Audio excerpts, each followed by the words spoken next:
பழத்தோட்ட ஊழியங்கள், கர்த்தர் அருளின ஊழியங்கள். திராட்சை பழத்தோட்ட ஊழியங்கள், கர்த்தர் அருளின ஊழியங்கள். அவரில் இழைத்திருந்து கனி கொடுப்போம், கர்த்தர் வாய்க்க செய்வார். அவரில் இழைத்திருந்து கனி கொடுப்போம், கர்த்தர் வாய்க்க செய்வார். துதி உமக்கே, துதி உமக்கே, துதி உமக்கே என்றுமே என்றும். துதி உமக்கே, துதி உமக்கே, துதி உமக்கே என்றுமே என்றும். துதி உமக்கே என்றுமே என்றும். துதி உமக்கே என்றுமே. சிறியவனை பொழுதிலிருந்தும் எளியவனை குப்பையிலிருந்தும் எடுத்து உயர்த்தி ராஜாக்களோடும் பிரபுக்களோடும் வந்து இருக்க செய்கிற அருமை ஆண்டவர் இயேசு கிறிஸ்துவின் இனிதான நாமத்தினாலே இது சத்தத்தை கேட்கின்ற அனைத்து தேவனுடைய பிள்ளைகளுக்கும் என்னுடைய அன்பான வாழ்த்தல்கள். நீங்கள் கோடா கோடியை பெருகுவீர்களாக, உங்களுடைய பிள்ளைகள் கோடா கோடியை பெருகுவார்களாக என்று வாழ்த்துகின்றேன், ஆசீர்வதிக்கின்றேன். பிரியத்துக்குரியவர்களே, நேற்றைய தினத்திலே சகோதரர் கெபின் அவர்கள் தங்கள் தாயாருடைய நினைவு நாளை அவர்கள் கொண்டாடும்படியாக விரும்பி தேவனுடைய மாளிகையில் இருந்த அத்தனை பேருக்கும் மிக சிறப்பாக பிரியாணி விருந்தை கொடுத்தார். ஆண்டவர் சகோதரர் தம்பி கெபினை ஆசீர்வதிப்பாராக, அவருடைய குடும்பத்தை ஆசீர்வதிப்பாராக என்று சொல்லி வாழ்த்துகிறேன், நன்றி தெரிவித்துக் கொள்கிறேன். இதை போல யாராவது நீங்கள் உங்கள் வீடுகளிலே பிறந்த நாட்கள் இல்லை என்றால் திருமண நாட்கள் போன நல்ல நாட்கள் வரும் என்றால் இங்கே மாளிகையில் இருக்கிற முதியவர்களை நீங்கள் இணைத்துக் கொள்ளுங்கள் என்று உங்களை அன்போடு கூட கேட்டுக்கொள்கிறேன். ஒருவேளை உங்கள் பெற்றோர்களை நீங்கள் பராமரிக்க முடியாத நிலைமையில் இருப்பீர்கள் என்றாலும் இந்த அடைக்கலான் குருவி எனப்பட்ட ஆவிக்குரிய முதியோர் இல்லத்திற்கு நீங்கள் அழைத்து கொண்டு வாருங்கள். தினந்தோறும் 3 வேளை அங்கே ஜெபம் நடக்கிறது, சிறப்பான உணவு பரிமாறப்படுகிறது, காற்றோட்டமான வசதி இருக்கிறது. நீங்கள் வந்து பயன்பெற வேண்டும் என்று அழைக்கின்றேன். அது மாத்திரமல்ல, ஒருவேளை இந்த மாதிரி முதியோர் இல்லத்தை தேடிட்டு இருக்கவங்களுக்கு நீங்கள் ஆசிரியத்தில் இப்படிப்பட்ட ஒரு அடைக்கலான் குருவியின் ஒரு ஆவிக்குரிய முதியோரில் இருக்குங்கிறத அறிமுகப்படுத்துங்க. அதுவே ஒரு பெரிய ஊழியம். இங்கே பணிபுரிவதற்கு நமக்கு நல்ல உள்ளம் படைத்த சமையல் நல்லா செய்ய தெரிஞ்சவங்க, நர்சஸ் மற்றும் நல்ல பாஸ்டர் ஜெபத்தை நடத்துறதுக்கு அங்கே தங்கியிருக்கும்படியாக நமக்கு தேவைப்படுறாங்கிறதையும் உங்களுக்கு நான் அறிவிக்கும்படியாக விரும்புகிறேன். நாம் ஒவ்வொரு வாரமும் சனிக்கிழமை தோறும் கூட்டங்களை நடத்துவதை அறிவீர்கள். இது 5வது சனிக்கிழமை. நாமக்கல்லில் நான் கூட்டம் நடத்தணும்னு சொல்லி ஆசைப்படுகிறேன். நாமக்கல் பகுதியில் நிறைய பேர் ஊழியம் செய்கிறீங்க, நம்ம நிகழ்ச்சியை பார்ப்பீங்கன்னா என்னை கான்டாக்ட் பண்ணுங்கள். விரைவாக நாம் அங்கே செயல்பட்டு கூட்டங்களை நடத்த வேண்டும் என்று சொல்லி நாம் ஆசைப்படுகிறோம். கர்த்தர் உங்களை ஆசீர்வதிப்பாராக. இந்த நாளிலே நம்முடைய பிரயோஜனத்திற்காக என்னாகமம் 12வது அதிகாரம் 3வது வசனத்தை நான் வாசிக்கிறேன். மோசேயானவன் பூமியில் உள்ள சகல மனிதர்களிலும் மிகுந்த சாந்த குணமுள்ளவனாக இருந்தான். இந்த இடத்தை நான் வாசிக்கிற பொழுது அதிகமாக நமக்கு ஆச்சரியமாக இருக்கிறது.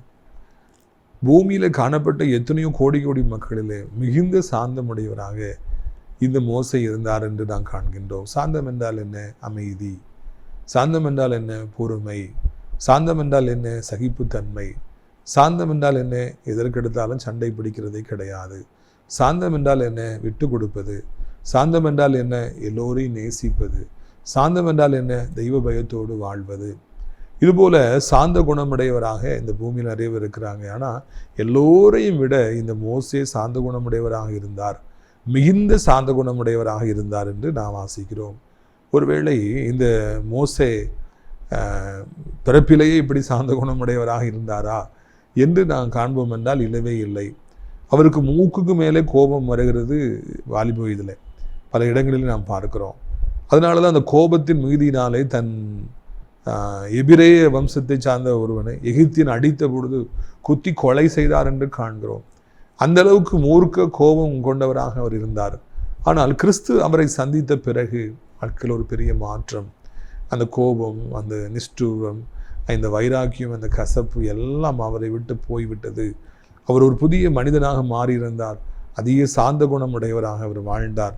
எஞ்சி காலமெல்லாம் தேவனே இந்த பைபிளே அவரை குறித்து சாட்சி கொடுக்கிற அளவிற்கு அவர் சாந்த குணம் உடையவராக இருந்தார் என்று நாம் காண்கின்றோம். பிரியத்துக்குரியவர்களே, இந்த வார்த்தையை கேட்கிற நீங்களும் நானும் கூட மோசே ஆராதித்த தெய்வத்தை தான் நாமும் கூட ஆராதிக்கிறோம். மோசையின் வழியில்தான் வழித்தோன்றலாக நாமும் கூட இந்த பூமியில பிறந்திருக்கிறோம். நம்முடைய முற்பிதாவாகிய மோசே சாந்த குணமுடையவராக இருந்தது போல நாமும் இந்த நாட்களிலே சாந்த குணமுடையவராக இருக்க வேண்டும் என்று நம்முடைய ஆண்டவர் எதிர்பார்க்கிறவராக இருக்கின்றார். உங்கள் வீட்டிலே நீங்கள் சாந்த குணமுடையவராக இருக்கிறீர்களா? உங்கள் அம்மாட்ட அப்பாட்ட நீங்கள் கோவப்படாமல் இருக்கிறீங்களா? இல்லைன்னா நீங்கள் பெரியவங்களாக இருந்தீங்கன்னா உங்கள் பிள்ளைகள்கிட்ட நீங்கள் கோபமுடையப்படாதவர்களாக இருக்கீங்களா? உங்கள் பேர பிள்ளைகிட்ட சண்டை பிடிக்காதவங்களாக நீங்கள் இருக்கீங்களா என்பதையெல்லாம் நீங்கள் சிந்தித்து பார்க்க வேண்டும் என்று உங்களை அன்போடு கூட நான் அழைக்கின்றேன். பிரியத்துக்குரியவர்களே, சாந்த குணம் என்பது நம்முடைய கோபத்தை அப்படியே அரெஸ்ட் பண்ணும், நம்முடைய வேகத்தை அப்படியே அரெஸ்ட் பண்ணும், கெட்ட வார்த்தைகளை தடித்த வார்த்தைகளை அப்படியே அரெஸ்ட் பண்ணி ஒன்றுமில்லாமல் போட்டுரும். ஒரு அன்பையும் ஒரு சமாதானத்தையும் சந்தோஷத்தையும் கொண்டு வரும். ஏசப்பனுடைய பிள்ளை என்று நாம் சொல்லிவிட்டு நமக்குள்ளே சாந்த குணம் இல்லாமல் இருக்கும் என்றால் நாம் கிறிஸ்தவ ஜீவியத்தை செய்வதில் எந்த விதமான ஒரு அர்த்தமும் இல்லை. அது வீணானதாகவே இருக்கும். நம்ம சொல்லிக்கொள்ளலாம், நானும் ஊழியத்துக்கு போகிறேன், நானும் ஊழியம் செய்கிறேன், நானும் கூட கர்த்தருடைய பிள்ளை, நானும் ஆலயத்தில் மெம்பராக இருக்கிறேன்னு சொல்லிக்கொள்ளலாம். ஆனால் அது ஒரு பிரயோஜனமற்றது என்பதை நாம் புரிந்து கொள்ள வேண்டும். கர்த்தருடைய அன்பு நம்முடைய உள்ளத்தை நிறைக்கின்ற பொழுது நாம் சாந்த குணமுடையவர்களாக மாறுகிறோம் என்பதை இந்த நாளிலே நாம் தெரிந்து கொள்ள வேண்டும். பிரியத்துக்குரியவர்களே, சாந்த குணம் உள்ளவர்களை இந்த பைபிள் சாட்சி கொடுக்கிறது. ஆண்டவர் அந்த சாந்த குணம் உள்ளவர்களை அதிகமாக நேசிக்கிறார்.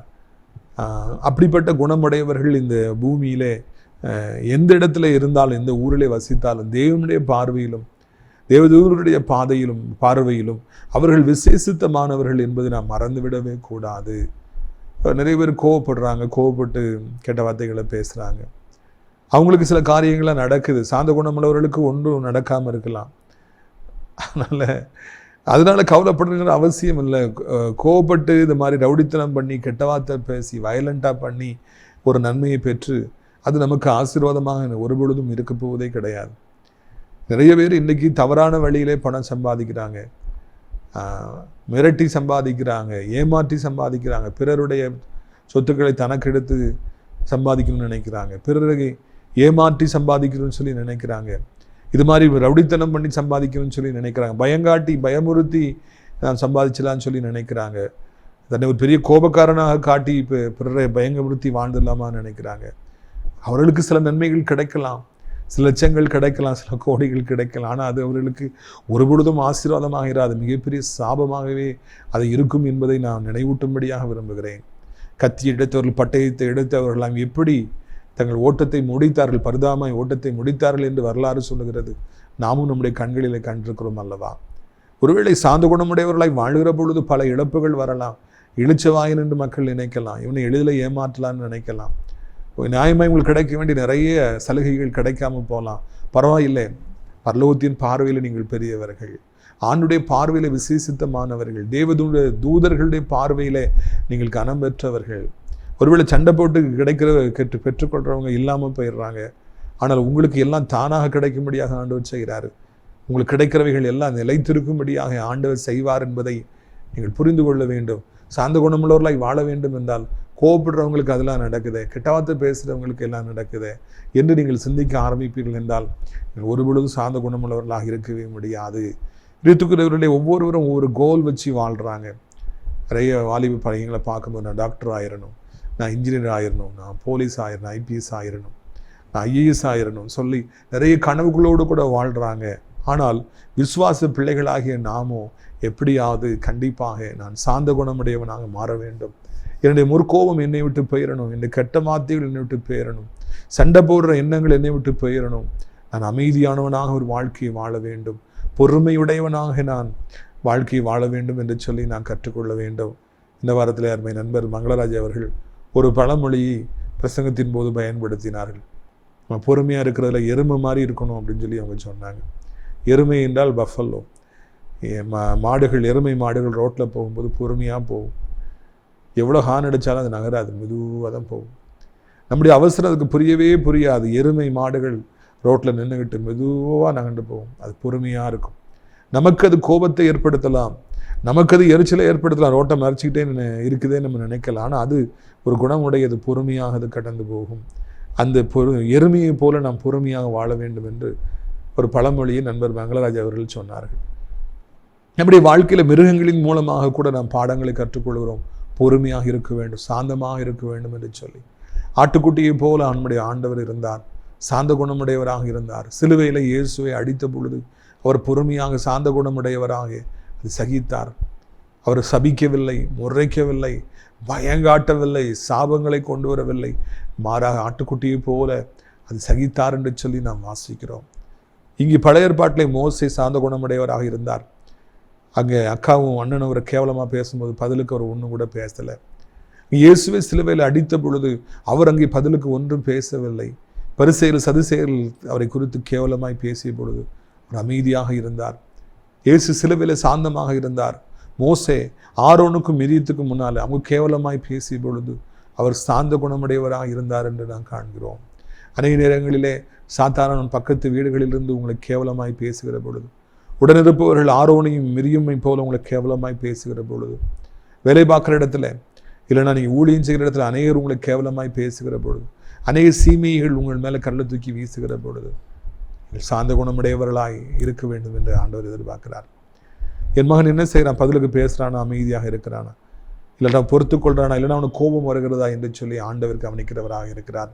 பிரியத்துக்குரியவர்கள் அனைத்து தேவனுடைய பிள்ளைகளும் சாந்த குணமுடையவர்களாக இருக்க வேண்டும், பொறுமையுடையவர்களாக இருக்க வேண்டும். தூஷிக்கப்படுகிற நேரத்தில், கேவலமாய் பேசப்படுகிற நேரத்தில் கூட ஒருவேளை நம்முடைய ஆண்டவரை போல, மோசையை போல, தாவீதை போல நாம் சாந்த குணமுடையவர்களாக இருக்க வேண்டும். பதிலுக்கு பதில் பேசுகிறவர்களாக நாம் இருக்கக்கூடாது, பழி வாங்குகிறவர்களாக நாம் இருக்கக்கூடாது. ஒருவேளை ஊழியம் செய்கிற உங்களை இன்றைக்கு நிறைய டேமேஜ் பண்ணிகிட்டு இருக்கலாம், கேவலமாக பேசலாம். தயவு செய்து அவர்களுக்கு பதில் கொடுத்து உங்கள் நேரத்தை வீணடிக்காதிருங்கள். அவங்க இப்படி சொல்கிறாங்களே, என்னை பற்றி இப்படி பண்ணுறாங்களே, பேசுகிறாங்களே, கவலைப்பட்டு உங்கள் காலத்தை வீணடிக்காதிருங்கள். உங்கள் கண்களுக்கு முன்பதாக தேவன் உங்களுக்கு தந்திருக்கிற ஊழியத்தை நோக்கியே நீங்கள் பிரயாணப்படுங்கள். அதுக்காக பிரயாசப்படுங்க. யாரும் கேவலமாக பேசுகிறாங்களா, பேசட்டும். யாரும் கேவலமாக பேசினாதான் உங்களுக்கு அதிகமான உயர்வு கிடைக்கும், அப்படித்தானே? மக்கள் கேவலமாக பேசத்தான் நீங்கள் உயர்ந்துகிட்டு இருக்கீங்கன்னு சொல்லி அர்த்தம். அதனால் அதை துதிங்க, அதை பெருசாக நினைக்காதீங்க. எந்த ஒரு சம்பவம் உங்களை பாதிக்க நீங்கள் அனுமதி கொடுக்காதீங்க. எந்த காரணத்தை கொண்டு நிதானத்தை இழக்காதீங்க. அமைதியாக வாழ நீங்கள் பழகி பாருங்கள். நீங்கள் சாந்த குணமுடையவர்களாக இருப்பீர்கள் என்றால் பிள்ளைகளும் கூட அப்படியே வாழ பழகுவார்கள். ஒரு தலைவராக இருந்து, ஒரு ஆசிரியராக இருந்து, ஒரு பாஸ்டராக இருந்து சாந்த குணமுடையவராக நீங்கள் வாழ பழகுவீர்கள் என்றால் உங்களுக்கு பின் செல்பவர்களும் அப்படியே இருப்பார்கள் என்பதை நீங்கள் மனதில் கொள்ள வேண்டும். சாந்த குணமுடையவன் நம்ம பக்கத்தில் இருக்காங்கன்னா நம்முடைய வாழ்க்கை இன்பகரமாக இருக்கும். கோபக்காரங்க நம்ம பக்கத்தில் இருக்காங்கன்னா நம்முடைய வாழ்க்கையே அங்கே வேதனை நிறைந்ததாக மாறும். கோபக்காரங்க எங்கே போனாலும் சண்டை இழுத்துருவாங்க, எங்கே போனாலும் பிரச்சனையை உண்டு பண்ணுவாங்க. நம்ம அவங்க கூட இருக்கிறதுனால நமக்கும் அந்த வேதனை உண்டாகும். பேத்துக்குரிய சாந்த குணமுடையவர்களோடு போனோம்னா நம்ம அவர்களிடத்திலிருந்து கற்றுக்கொள்ளலாம். நமக்கு மிகுந்த சமாதானமாக இருக்கும் என்பதை புரிந்து கொள்ள வேண்டும். இங்கே நாம் கவனிக்க வேண்டிய காரியம், மோசே சாந்த குணமுடையவராக இருந்ததுனால அந்த மிரியமும் ஆரோனும் கேவலமாக பேசும்போது அவர் ஒன்றும் சொல்லலை, அப்படி அமைதியாக உட்கார்ந்துருக்கார். ஏன் உன் கூட தான் ஆண்டிருக்காரா, எங்கள் கூட இல்லையா? நாங்கள் ஊழியம் செய்யலையா? அந்த ஆண்டவர் எங்களையும் தேடி வரலையா? அப்படின்லாம் கேவலமாக பேசுகிறாங்க. ஒரு பெண்ணை திருமணம் செய்திருக்கிய என்ன நீ அப்படின்னு சொல்லிலாம் கேவலமாக பேசுகிறாங்க. வயசான காலத்தில் இது உனக்கு தேவையா என்னெல்லாமோ சொல்கிறாங்க. ஆனால் மோசே மௌனமாக இருந்தார் என்று நான் காண்கிறோம். இதுதான் சரியான ஒரு வெளிப்பாடு. உங்களுக்கு அநியாயம் செய்யப்பட்டாலும், ஒருவேளை உங்களை கூட இருப்பவர் கேவலமாய் பேசினாலும் உங்களால் பொறுமையாக இருக்க முடியும் என்றால் நீங்கள் நிச்சயமாக சாந்த குணமுடையவர்கள் தான், சாந்த குணமுடையவர்கள் தான். ஆனால் கேட்டு சகிக்க முடியாமல் பதிலுக்கு பேசுனீங்கன்னா சாந்த குணம் இல்லை, ஐயோ என் மகன் சாந்த குணத்தை இழந்து விட்டானே என்று ஆண்டவர் அங்கே வருத்தப்படுவார். எனவே இந்த அனுபவத்திற்குள்ளே நீங்கள் கடந்து வர வேண்டும் என்று உங்களை அன்போடு கூட அழைக்கிறேன். பாருங்கள், என்னாகமம் 12வது அதிகாரம் பாருங்கள், 4வது வசனம். சடுதியிலே கர்த்தர் மோசையும் ஆரோனையும் மிரியமும் நோக்கி, நீங்கள் 3 பேரும் ஆசரிப்பு கூடாரத்திற்கு புறப்பட்டு வாருங்கள் என்றார். 3 பேரும் போனார். இவர் 2 கேவலமாக பேசிகிட்டு இருக்காங்க. மோசே அமைதியாகவே உட்கார்ந்துருக்கார். மிரியமும் ஆரோனும் அப்படி இப்படி இப்படி இப்படின்னு சொல்லிக்கிட்டே இருக்காங்க. மோசே அமைதியாகவே உட்கார்ந்துருக்கார். திடீர்னு அங்கே ஒரு சம்பவம் நடக்குது. சடுதியிலே ஆண்டவர் தோன்றார். தோன்றி 3 பேரும் ஆசரிப்பு கூடாரத்துக்கு வாங்க கூட்டு விடுறார். சம்மன் வந்தாச்சு, ரிப்போர்ட் பண்ணுங்கள், 3 பேர் ரிப்போர்ட் பண்ணுங்கள், என்கொயரி இருக்குது அப்படின்னு சொல்லி ஆண்டவர் சொல்கிறார். இந்த பூமியில் நடக்கிற இது ஒரு சாதாரணமான காரியம். அக்காடு அண்ணன்னு தம்பி கேவலமாக பேசுகிறாங்க. அங்கேயே ஒரு ஒரு விதமான ஒரு விரும்பத்தகாத காரியம் அவங்க பேசிகிட்டு இருக்காங்க. மோசே அமைதியாக இருக்கார். இதை பரலோகத்துக்கு தேவன் பார்க்குறாரு. பார்த்து வாங்க ஆசரிப்பு கூடாதுக்கு வாங்கன்னு சொல்லி அவங்க 3 பேரையும் கூப்பிட்டாருன்னு சொல்லி பார்க்கிறோம். அப்படி என்றால் இதில் நான் கற்றுக்கொள்ள வேண்டிய மிக பெரியதான ஒரு காரியம் என்ன? உங்களை யாராவது கேவலமாக பேசுகிறாங்களா, இல்லைன்னா உங்களை யாராவது துன்பப்படுத்துகிறாங்களா, நீங்கள் சாந்த குணமுள்ளவர்களாக இருந்து துன்பப்படுத்தப்படுறீங்களா? ஆண்டவர் அதை பார்க்கிறார். அதுதான் முக்கியமான ஒரு காரியம். ஒரு உடனே அந்த பிரச்சனையை சால்வ் பண்ணுன்னு சொல்லி ஆசைப்படுகிறார்.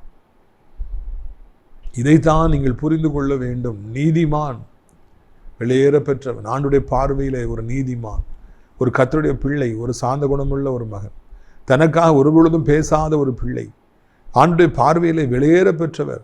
அதனால் ஆண்டவர் மேலே இருந்து பார்க்குறார், குறுக்கிடுறார். இந்த விஷயத்தில் நான் குறுக்கிடுவேன்னு சொல்லி குறுக்கிடுறார். என்றைக்கு நீங்கள் சாந்த குணமுடையவர்களாக இருக்கிறீர்களோ அன்றைக்கு உங்களுக்கு ஒரு பிரச்சனை வருகிற பொழுது, ஒரு போராட்டம் வருகிற பொழுது, ஒரு பொல்லாத மனிதன் உங்களுக்கு விரோதமாக எழும்பும் பொழுது, பேசும் பொழுது, ஒரு கூட்டம் உங்களுக்கு விரோதமாய் வந்து அநியாயம் செய்கிற பொழுது, இல்லாத பொல்லாத காரியங்களை உங்களுக்கு விரோதமாய் செய்கிற பொழுது, சொல்லுகிற பொழுது, துர்ச்செய்தியை பரப்புகிற பொழுது, கர்த்தர் அதில் குறுக்கிடுறாரு. வாங்கன்னு சொல்லி கூப்பிடுறாரு. யாரை பற்றி பேசிகிட்டு இருக்கீங்க வாங்கன்னு சொல்லி அவர் தலையிடுகிறார். ஆண்டவர் அதை பார்த்து கொண்டிருக்கிறார். ஆண்டவர் பார்க்குற தேவன் அதை தலையிட்டு குறுக்கிட்டு அதை சரி செய்ய வேண்டும் என்று விரும்புகிறார். இதுதான் இந்த நாளிலே நம்மை உற்சாகப்படுத்துகின்ற ஒரு மிகப்பெரிய காரியம் என்பதை நான் உங்களுக்கு நினைப்பூட்டும்படியாக விரும்புகிறேன். கடவுள் ஒருத்தர் இருக்காராங்க, நிறைய பேர் கேட்குறாங்க. கடவுள் ஒருத்தர் இருக்காரா, இருந்தாருன்னா இதெல்லாம் பார்த்துட்டு இருப்பாரா, அப்படிதான் நடக்குமா? இல்லை இல்லை, ஆண்டவர் நிச்சயமாக இருக்கிறார். யாருக்கு எதை கொடுக்க வேண்டுமோ அதை கொடுப்பார். பாவியானால் பாவிக்கு தக்கதாக கொடுப்பார். நீதிமான் என்றால் அவன் நீதிக்கு தக்கதாக ஆண்டவர் கொடுப்பார். அவனுடைய கிரியைக்கு தக்கதாக ஆண்டவர் பலனளிப்பார். சற்று தாமதமாகலாம், நம்முடைய கண்களுக்கு அது தெரியாமல் இருக்கலாம். ஆனால் அவர் அப்படி செய்யவில்லை என்றால் அவர் நீதி உள்ள நீதிபதியாக, நியாயாதிபதியாக இருக்க முடியாது. நம்முடைய ஆண்டவர் நீதி செய்கிற தெய்வமாக இருக்கிறார். எப்பொழுது சாந்த குணம் உள்ளவர்கள் டார்கெட் பண்ணப்படுறாங்களோ, அடிக்கப்படுறாங்களோ, அப்போ அவர் குறுக்கிடுறாரு. வாங்கன்னு சொல்லி யார் கேவலமாக பேசுகிறாங்களோ அவங்களை அழைத்து கொண்டு செல்லுகிறார். அவர்களை மாற்ற வேண்டும் என்று சொல்லி முடிவு செய்கிறார். தேவன் இந்த பூமியில் நிச்சயமாகவே இருக்கிறார். அவர் உங்களை கவனித்துக் கொண்டிருக்கிறார். அன்று அறியாத ஒரு நாட்டில் நீங்கள் இருக்கலாம். அங்கே உங்களை அவர்கள் நசுக்கலாம், மேலே இருக்கவங்க நசுக்கலாம், உங்களுக்கு துன்பங்களை கொடுத்துட்டு இருக்கலாம். கர்த்தர் மேலே இருந்து குறுக்கிடுவார். அவர் என்ன செய்ய வேண்டுமோ அதை கண்டிப்பாக செய்வார் என்று சொல்லி நீங்கள் புரிந்து கொள்ளுங்கள். சாந்த குணமாக இருக்கிற தேவனுடைய பிள்ளைகளை, உங்களுக்காக நீங்கள் வழக்காட வேண்டுங்கிற அவசியமே இல்லை. தேவன் உங்களுக்காக வழக்காடுவார். எதிரிகள் பலம் உள்ளவர்களாக இருந்தால் என்ன, அதிகாரமுடையவர்களாக இருந்தால் என்ன, வாக்கு வல்லமை உடையவர்களாக இருந்தால் என்ன, எதையும் செய்து முடிக்கிற ஆற்றல் உடையவர்களாக இருந்தால் என்ன, பணக்காரர்களாக இருந்தால் என்ன, தேவன் அதையெல்லாம் விட 1000 மடங்கு அவர் பெரியவர். அவர்கள் நசுக்கி போடுவார். அவர் உங்களுக்காக குறுக்கிடுவார். எங்கே மோசைக்காக குறுக்கிடுறார். எல்லாரும் வாங்க, ஆசரிப்பு கூடாரத்துக்கு வாங்க, 3 பேர் வாங்கன்னு சொல்லி கூப்பிட்டு போனாராம். சடுதியிலே ஆண்டவர் தோன்றார். அவர் தாமதிக்கல, உடனே குறுக்கிட்டாராம். How good it is. பார்த்தீங்களா எவ்வளவு நல்ல ஒரு உடனே இம்மீடியட்டாக ஆக்ஷன் எடுக்கிறாரு. நம்முடைய ஆண்டவர் இம்மீடியட்டாக எதை செய்யணுமோ அதை செய்வாருங்க. சில நேரங்களில் மௌனமாக இருப்பார். மோசே 40 வருஷமாக ஆடு வச்ச பொழுது ஆர்டர் மௌனமாக இருந்தார். ஆனால் இங்கே இதில் நான் சும்மா இருக்க முடியாதுன்னு உடனே அவர் இன்டர்ஃபியர் ஆகிறார். இன்டர்ஃபியர் ஆகலைன்னா இங்கே இன்னமும் மிரியமும் ஆரோனும் கேவலமாக பேசிகிட்டே போவாங்க. I will put a full stop to that, will put an end to that அப்படின்னு சொல்லிட்டு ஆண்டவர் உடனடியாக அங்கே குறுக்கிட்டார் என்று சொல்லி நான் காண்கிறோம். அடுத்த வசனத்தை பாருங்கள். 5வது வசனம், என்னாகும் 12:5. கர்த்தர் மேகத்தூணில் இறங்கி கூடார வாசல் என்று ஆரோனையும் மிரியமும் கூப்பிட்டார். அவள் இருவரும் போனார்கள். அங்கே ஒரு காரியத்தை பார்க்குறோம். 3 பேரையும் ஆண்டவர் என்கொயரிக்கு கூப்பிட்றாரு. 3 பேருமே போகிறாங்க. அப்போ அவங்க நினச்சிருப்பாங்க மோசையும் கூப்பிட்டுருக்காரு, 3 பேரையும் சத்தம் போடுவார், மோசை தப்பு பண்ணியிருக்காருல்ல அதனால தான் கூப்பிட்டுருக்காருன்னு சொல்லி மிரியும் ஆரோன்னு நினச்சிருப்பாங்க. மோசை வழக்கம் போல் அமைதியாக போயிருப்பார். ஆண்டவர் சத்தம் போட்டார், நம்ம கேட்டுக்கோன்னு சொல்லி போயிருப்பார். ஆனால் அங்கே வாசலுக்கு போன உடனே ஒரு சம்பவம் நடக்குது. மோசை நீ தள்ளி நிற்க, ஆரோனும் மிரியும் மாத்திரம் உள்ள வாங்க, அவங்கள்ட்ட பேசுன்னு சொல்லி அவர்கள் பிரித்து எடுத்தாருன்னு சொல்லி பார்க்குறோம். அது வரைக்கும் ஒரே மாதிரி நடத்துறது மாதிரி இருந்தது. இப்போ ஆண்டவர் அவனை வெளியே விட்டுட்டு, மோசையை வெளியே விட்டுட்டு இவங்க 2 பேரையும் உள்ளே கூட்டு வர பிரிச்சிடுறாரு. சில காலங்கள் ஆண்டவர் நல்லோரையும் தீயோரையும் ஒரே மாதிரி நடத்துவது மாதிரி இருக்கும். புரியுதா? சில காலங்கள் கர்த்தரை தேடுகிற, கர்த்தருடைய ஊழியம் செய்கிற உங்களையும், பாவிகளாகிய ஜனங்களையும், பொல்லாங்கு செய்வ துன்மார்க்கரையும் ஒரே மாதிரி நடத்திட்டு வர்ற மாதிரி இருக்கும். ஒரே மாதிரி தான், வித்தியாசமே இருக்காது. ஆனால் ஒரு குறிப்பிட்ட எண்டு வந்தவுடனே அவங்களையும் பிரிக்கிறார். வித்தியாசத்தை காண்பிக்க ஆரம்பிக்கிறார். இதுதான் கர்த்தர் செய்கிற மிகப்பெரிய காரியம். கொஞ்ச காலம் எல்லாரும் ஒரே மாதிரி தான் இருக்க மாதிரி தெரியும். நல்லோர் மேலேயும் தீயோர் மேலேயும் ஒரே மாதிரி தான் மழையும் பெய்யும், வெயில் அடிக்கும். கர்த்தரை தேடாதவங்களாம் செழித்திருக்கிற மாதிரி தான் தெரியும். எல்லாரும் ஒரே மாதிரி தான் இருக்காங்க. கடவுளை தேடி என்ன பிரயோஜனம்? அவங்களாம் நல்லா தானே இருக்காங்கன்னு நினைக்கலாம். ஆனால் ஒரு கட்டம் வரும் பொழுது ஆண்டவர் அவங்கள பிரிக்கிறார். ஆண்டுடைய வருகை வருகிற பொழுது, ஜனங்கள் நியாயத்திற்கப்படுகிற பொழுது, செம்மறியாட்டு கூட்டமாக வெள்ளாட்டு கூட்டமாக நல்லோரையும் தீயோரையும் ஆண்டவர் பிரிக்கிறார், நியாயத்தீர்ப்பு கொடுக்கிறார். பிரித்தெடுக்கிற காலம் வருகிறது, வித்தியாசத்தை காண்பிக்கிற ஒரு காலம் வருகிறது. அது இப்பொழுது தோன்றி இருக்கிறது. உங்களை ஆண்டவர் ஆசீர்வதித்து தீயோர்களை நியாயந்திருக்கிற ஒரு காலம் வருகிறது. இதை நீங்கள் மறவாதிருங்கள். உங்களையும் கர்த்தருக்கு பயப்படுற உங்களை அவர் பிரித்தெடுப்பார். யாரெல்லாம் உங்களுக்கு எதிரிகளாய் நிற்கிறார்களோ, அழிக்க நினைக்கிறார்கள், பிரித்தெடுத்து அவர்களுக்கு நியாய தீர்ப்பை கர்த்தர் கொண்டு வருகிற காலம் வந்து விட்டது என்கிற நல்ல செய்தியை உங்களுக்கு நான் அறிவிக்கும்படியாக விரும்புகிறேன். ஆனால் சேர்த்து நடத்தப்படுற காலங்களில் சோர்ந்து போயிடாதீங்க. என்ன வாழ்க்கை, கர்த்தரை தேடி நான் எண்ணத்தை கண்டேன், ஜெபித்த எண்ணத்தை கண்டேன், ஊழியம் செய்த எண்ணத்தை கண்டேன் என்று சோர்ந்து போயிடாதீங்க. பிரித்தெடுக்கிற காலம் வருது. மோசே எங்கே நின்னுக்க, மிரியும் ஆரோன் நீ மாத்திரங்க வா பிரிச்சுறார், உள்ளவான்னு சொல்லி கூப்பிட்டுறார். இதுதான் நம்முடைய ஆண்டவர் என்பதை ஆண்டவருடைய வல்லமையான நாமத்தினாலே நான் அறிவிக்கும்படியாக விரும்புகிறேன். ஒரு நாள் வரும் பொழுது தன்னுடைய பிள்ளைகளை பிரித்து ஆசீர்வதித்து துன்மார்க்கருக்கு நியாயத்தீர்ப்பை ஆண்டு கொண்டு வரார். துன்மார்க்கருக்கு நியாயத்தீர்ப்பை கர்த்தர் கொண்டு வருகிற ஒரு காலத்திற்குள்ளாக நான் வந்திருக்கிறோம். இந்த வருடத்திலே ஆண்டு துன்மார்க்கருக்கு நியாயத்தீர்ப்பை கொண்டு வருவார். கர்த்தருக்கு பயம் இல்லாதபடி தேவனுடைய பிள்ளைகளை ஒடுக்கிறவர்களுக்கு ஒரு முடிவை கொண்டு வருவார். கர்த்தருடைய பிள்ளைகளை ஆண்டவர் கண்கள் முன்னால் ஆசீர்வதிப்பார். தேவன் தன் பிள்ளைகளுக்கு என்று சொல்லி வித்தியாசத்தை காண்பிக்கிற காலங்கள் வந்திருக்குது. நீ பிசினஸ்ல இருக்கட்டும், ஊழியமா இருக்கட்டும், படிப்பா இருக்கட்டும், வேலையா இருக்கட்டும், எதுவாக இருந்தாலும் எல்லாரும் இந்த பூமியில வாழ்றாங்க. தன் பிள்ளைகளை பிரித்து உயர்த்துகிற காலம், துன்மார்க்கரை தாழ்த்துகின்ற காலம் என்று ஒரு காலத்தை ஆண்டவர் இப்பொழுது கொண்டு வந்திருக்கிறார் என்கிற நல்ல செய்தியை உங்களுக்கு நான் அறிவிக்கும்படியாக விரும்புகிறேன். பிரியத்துக்குரியவர்கள் சந்தோஷமாக இருங்க. உங்களை ஆண்டவர் அடையாளப்படுத்துகிற ஒரு காலம். ஆண்டவர் உங்களை எல்லாருக்கும் என் பிள்ளைகள் என்று சொல்லி காண்பிக்கிற ஒரு காலம் வருது. ஆண்டவர் மோசையும் அவங்களையும் பிரிச்ச மாதிரி உங்களையும் எல்லாரையும் விட்டு பிரித்து எடுத்துருவார்.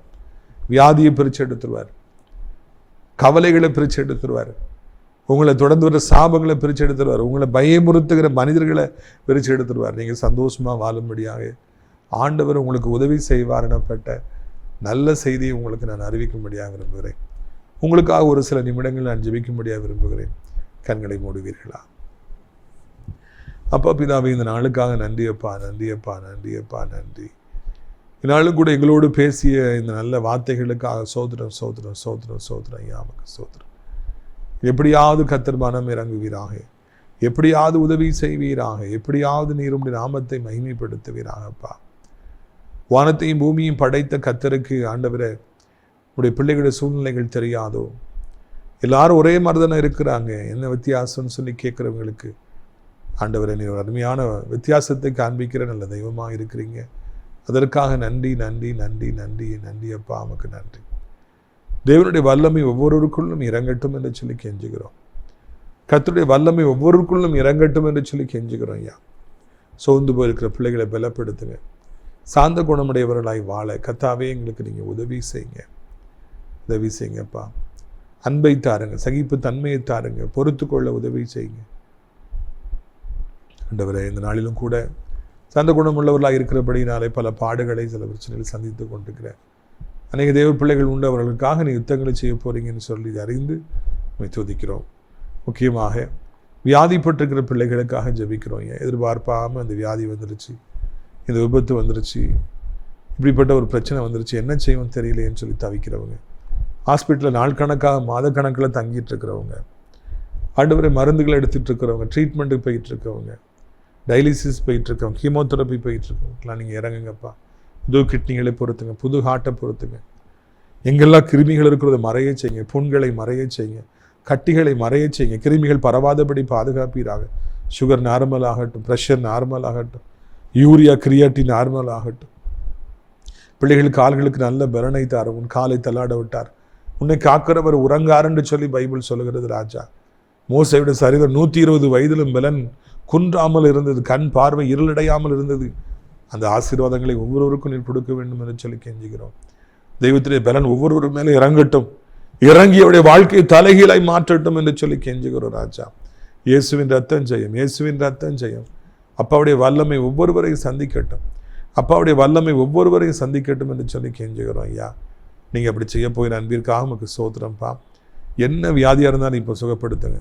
சாப்பிட முடியல ஐயா, நெஞ்சுக்குள்ள நீக்கிது, நடக்க முடியல, உட்கார முடியல, மாடிப்படியில் ஏறி முடியலன்னு சொல்கிற ஒவ்வொருவருக்கும் உதவி செய்யுங்க. விபத்தை சந்தித்து பல வருடங்களாய் படுத்த படுக்கையாக இருக்கிற பிள்ளைகளுக்கு எப்படியாவது உதவி செய்யுங்க. புது முதுகெலும்பு பொறுத்துங்க, நரம்பு மண்டலங்களை சரியாக்குங்க, அவர்கள் மறுபடியும் நடக்க வைங்க. இயேசுவின் நாமத்தினாலே, இயேசு கிறிஸ்துவின் நாமத்தினாலே ஆண்டவரே சோத்திரம் ஐயா. எல்லா வேதனைகளையும் மறைந்து அவர் சுகமாய் வாழட்டும். இரவு நேரத்தில் நல்ல நித்திரையை தாருங்க. என்ன சாப்பிட்டாலும் டைஜஸ்டாக உதவி செய்யுங்கப்பா. வயசான கீழே விழுந்து விடாதபடி 2 கைகளால் ஏந்தி கொள்ள வேண்டும் என்று கெஞ்சுகிறோம். மொபைல் ஃபோனுக்கும் கெட்ட நண்பர்களுக்கு, கெட்ட பழக்கங்களுக்கு அடிமைகளாக இருக்கிற, போதைக்கு அடிமையாக இருக்கிற வாலிப சமுதாயத்தை ஆண்டவரை நீங்கள் சந்திங்க. சாந்த குணமுள்ள ஒரு சமுதாயம் அன்று எழும்பட்டும் என்று சொல்லி செஞ்சுக்கிறோம் ஐயா. என் தகப்பனே, சாந்த குணமுள்ளவர்கள் இந்த பூமியில் ஆளுகை செய்யட்டும் என்று சொல்லி கெஞ்சுக்கிறோம் ராஜா. நீங்கள் அப்படியே செய்ய போகிறீர்கள், அதற்காக சோத்திரம். ஆண்டவரை சோத்திரம் ஐயா. பகைகள், கொலைகள் எல்லாம் பழி வாங்க வேண்டிய எண்ணங்கள் எல்லாம் மறைந்து போகட்டும். ஆண்டவர் எப்படியாவது நீர் உதவி செய்ய வேண்டும் என்று சொல்லி கெஞ்சுகிறோம். இப்பொழுதும் கூட ஆண்டவரே நாமத்தை சொல்லி நாங்கள் ஜெபிக்கிறோம் ஐயா. அனைவருக்கும் சமாதானம், மகிழ்ச்சி உண்டாகட்டும் என்று சொல்லி நாங்கள் கெஞ்சுகிறோம் ஐயா. பிஸ்னஸில் அடி வாங்கி கடனில் சிக்கி அது எப்படி அதுலேருந்து வெளிவரணும்னு தெரியலையே, வருமானமே இல்லை, என்ன பிஸ்னஸ் பண்ணாலும் எனக்கு தோல்வியாக மாறுது, கடன் இருக்குது, தேவை இருக்குது, பிள்ளைகளை படிக்க வைக்கணுமே, நான் என்ன செய்வேன் எனக்கு தெரியலன்னு தவிக்கிற பிள்ளைகள் ஒவ்வொருவருக்கும் ஆண்டவரை உதவி செய்ய வேண்டும் என்று கெஞ்சுகிறோம். அனைவரையும் ஆசீர்வதி, எல்லா பிஸ்னஸையும் ஆசீர்வதியும். ஆண்டவர் திருமணத்துக்காக, குழந்தைக்காய் பல வருடமாய் காத்திருப்பவர்களுக்கு நல்ல காரியங்களை செய்யும். சொந்தமான வீடு வாகனங்களை தந்து சந்தோஷப்படுத்தும். கவர்மெண்ட் ஜாப்பை தந்து சந்தோஷப்படுத்தும். இதை படிக்க போகிற பிள்ளைகளுக்கு ஞானத்தை தாரும். உலகத்தில் இருக்கிற அத்தனை நாடுகளையும் ஆசீர்வதியும். இந்திய தாய் திருநாட்டை ஆசீர்வதியும், தமிழ்நாட்டை ஆசீர்வதியும். அனைத்து மதத்தவர்களையும், மொழி பேசுகிறவர்களையும் ஆசீர்வதியும். அனைத்து ஊழியங்களையும், அனைத்து ஆலயங்களையும், அனைத்து தேவனுடைய பிள்ளைகளையும் ஆசீர்வதியும். ஆசிரியர் திராட்சைப்பழ தோட்ட ஊழியங்களை நேசிக்கிறேன். நாள்தோறும் நம்முடைய நிகழ்ச்சிகளை பார்க்கிறேன். அநேகருக்கு அறிமுகப்படுத்துகிற இடைக்கலான் குருவி இல்லத்தை ஜபத்தினால காணிக்கையில் தாங்குகிற நல்ல உள்ளம் படைத்தவர்கள் அநேகர் உண்டு. ஒவ்வொருவரையும் ஆசீர்வதிங்க. அங்கே தங்குவதற்கு அநேக முதியோரை அழைத்து கொண்டு வாருங்க. வேலை செய்ய அநேகரை அழைத்து கொண்டு வாருங்க. மகிமைப்படுங்க. இரட்சகர் இயேசுவின் மூலம் ஜெபிக்கிறோம் நல்ல பிதாவே, ஆமென். என் ஆத்துமாவை கர்த்தரை சோத்திரி, என் முழு உள்ளமையுடைய பரிசுத்த நாமத்தை சோத்திரி. என் ஆத்துமாவை கர்த்தரை சோத்திரி, அவர் செய்த சகல உபகாரங்களை ஒரு பொழுதும் மறவாதே, ஆமென்.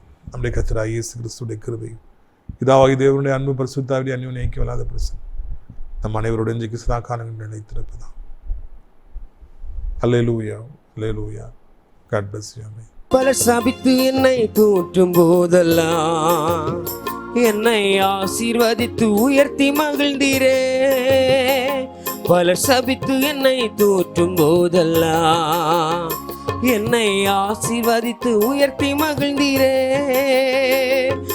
உள்ளத்துக்குள் என்னை வரைந்தீரே. இதற்கு ஈடு என்ன தருவேனா? என் உள்ளத்துக்குள் என்னை வரைந்தீரே. இதற்கு ஈடு என்ன தருவேனா? எத்தனை அன்பு என் மேல், எத்தனை பாசம் என் மேல், எத்தனை அன்பு என் மேல், எத்தனை பாசம் என் மேல். இதற்கு ஈடு என்ன தருவேனா? இதற்கு ஈடு என்ன தருவேனா? இதற்கு ஈடு என்ன தருவேனா? இதற்கு ஈடு என்ன தருவேனா? தனிமையின் பாதையில் தகப்பனே உம் தோளில் சுமந்ததை நான் மறப்பேனோ? சுமந்ததை நான் மறப்பேனோ? தனிமையின் பாதையில் தகப்பனே உம் தோளில் சுமந்ததை நான் மறப்பேனோ? சுமந்ததை நான் மறப்பேனோ? ஹல்லேலூயா.